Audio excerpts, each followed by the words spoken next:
2026 নববর্ষের সকলকে শুভেচ্ছা জানাচ্ছি। জানিয়ে আজকের এই ভিডিওটা খুব গুরুত্বপূর্ণ বিষয়কে নিয়ে বলতে চলেছি। 2026 সালের সিম্পল রুল, এই রুলগুলো আজকে একটা একটা করে কিন্তু সকলকে জানাতে চলেছি।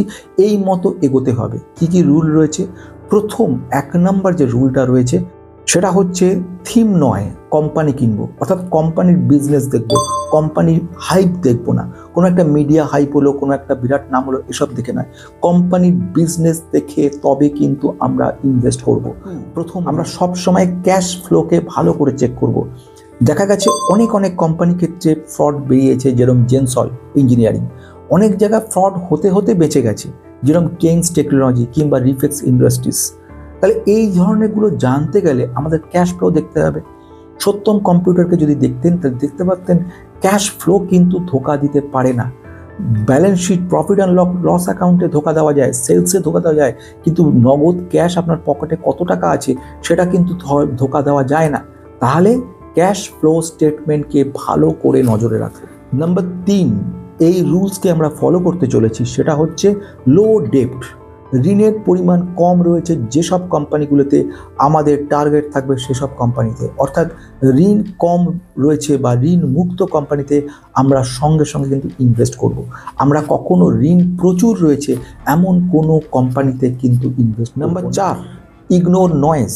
ইগনোর নয়েজ কথার অর্থ হচ্ছে কোনো রকম যে কোম্পানি হঠাৎ করে আমাদের 1 বছরে 100%, 200% রিটার্ন দিয়ে দিয়েছে, 5 বছরে 1000% রিটার্ন দিয়েছে, আমরা চেষ্টা রাখবো সেসব জায়গা থেকে একটু দূরে থাকার, অন্তত ভালো ফান্ডামেন্টাল না জানা পর্যন্ত সেখানে বিনিয়োগ করব না। এই রুলসটা কিন্তু আমাদেরকে মনে রাখতেই হবে, অর্থাৎ অ্যাভয়েড দ্য নয়েজ। 5 নম্বর সিম্পল রুলকে মনে রাখবো, সেটা হচ্ছে অনেস্ট ম্যানেজমেন্ট। একটা ম্যানেজমেন্ট হচ্ছে একটা কোম্পানিকে চালায়, একটা নৌকো বা একটা জাহাজের যে ক্যাপ্টেন যেরকম জাহাজকে চালায়, ঠিক সেরকমভাবে কিন্তু একটা কোম্পানির ম্যানেজমেন্ট একটা কোম্পানিকে দেখায়। একটা ম্যানেজমেন্ট যদি অভিজ্ঞ হয়, ম্যানেজমেন্ট গ্রুপ যদি বহু বছরের অভিজ্ঞতা থাকে, ম্যানেজমেন্টের যিনি সিইও এমডি রয়েছে তিনি যদি অত্যন্ত প্রচুর জ্ঞানী লোক হন এবং বহু এক্সপিরিয়েন্স থাকে, অনেক ঝড় জল সামলে আসেন, তার পক্ষে কিন্তু কোম্পানিকে ভবিষ্যতে ভালো রিটার্ন দেওয়ার সম্ভাবনা রাখে। কিন্তু যে ম্যানেজমেন্ট নতুন, অল্প বয়স, বেশি দিনের অভিজ্ঞতা নেই, তার পক্ষে কিন্তু ম্যানেজমেন্টকে চালিয়ে নেওয়া মুশকিল।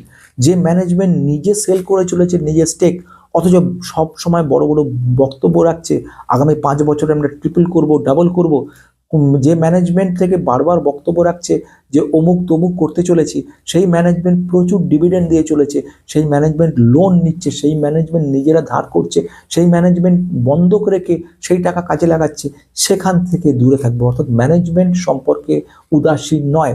ম্যানেজমেন্ট একটা গুরুত্বপূর্ণ বিষয়। আজ থেকে 10 বছর আগে আমরা ম্যানেজমেন্ট নিয়ে ভাবতাম না, 15 বছর আগে ভ্যালুয়েশন বেশি ভাবতাম না, 17 বছর আগে আমরা ক্যাশ স্টেটমেন্ট দেখতামই না।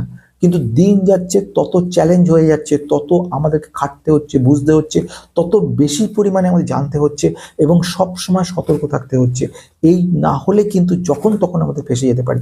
তাহলে সব সময় সব কটার দিকে চোখ কান খোলা রেখে কিন্তু অর্থাৎ 6 নম্বর পয়েন্ট, আমরা মনে রাখবো সময়টা। সময়ের থেকে গুরুত্বপূর্ণ কিছু নেই। তাহলে আমরা কি বলবো? Time in market.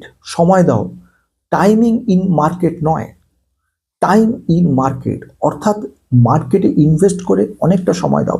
কিন্তু আজ উঠছে কাল পড়ছে, এখন নেব, ওইটা নেওয়ার শেষ সুযোগ, এটাই সুযোগ নয়, এরপরে সুযোগ পাবো না, সেটাকে টাইমিং দেওয়া মার্কেটকে। নো, আমি ইনভেস্ট করব লং টার্মের জন্য, 10 বছর 20 বছর পরে গিয়ে আমি দেখব যে আমার কম্পাউন্ডেড কতটুকু বাড়লো। অফকোর্স আমি একটা ফান্ডামেন্টাল কোম্পানি, চোখ বুঝে থাকবো না, নেবার পরে 6 মাস বাদে বাদে আমি অ্যানুয়াল রিপোর্ট ভেরিফাই করব, রিপোর্ট জানবো, ফান্ডামেন্টাল কিছু জানতেই হবে। অন্ধ হয়ে থাকা নয়, অন্ধের দিন শেষ। আজ থেকে 15 বছর আগে অন্ধর দিন ছিল, তখন একটা কিনে রেখে কাটিয়ে দেওয়া যেত, আজ নয়। আজ আপনাকে চোখ খুলে ইনভেস্ট করতে হবে এবং একটা লং টার্ম টার্গেট। কিন্তু 7 নাম্বার পয়েন্ট এবং শেষ পয়েন্ট, সব অপরচুনিটি ধরতে যেও না। সুযোগ তৈরি করলো মানে সেটা নিতে হবে এমন কোনো মানে নেই। অর্থাৎ স্টকটা কারেক্টেড হয়ে এখন 20% কারেকশনে এসছে, এখন এটা নেবার সুযোগ, কিন্তু না, সেই অপরচুনিটি সবসময় না নিলেও চলবে। অর্থাৎ সব অপরচুনিটি তোমাকে নিতে হবে এমন কোনো মানে নেই। আমি এমন ক্লায়েন্টকে দেখেছি যে 9খানা সেক্টরে সব কটাতেই চাইছে, তাকে যত বলা হচ্ছে তোমার 7খানা সেক্টরই যথেষ্ট, 9টা নেওয়ার কোনো মানে হয় না। তবুও সে 9টা সেক্টরের সবগুলোকে নিয়ে একটা ওভার যাকে ডাইভার্সিফাই করে ফেলেছে। এটা কিন্তু অত্যন্ত খারাপ জিনিস। অর্থাৎ সবসময় ডাইভার্সিফাই করো, কিন্তু সুযোগ বুঝে। সবসময় সব অপরচুনিটিকে ধরতে যাওয়ার কোনো মানে নেই। তাহলে এই কটা রুলসকে আমরা 2026-এ মনে রাখবো। আগামী দিন 2026 সাল আপনাদের সকলের জন্য অত্যন্ত শুভ হোক, অনেক উন্নতি হোক এবং ইনভেস্টমেন্ট যেন বহু গুণ করা যেতে পারে, এই শুভেচ্ছা নিয়ে শেষ করছি।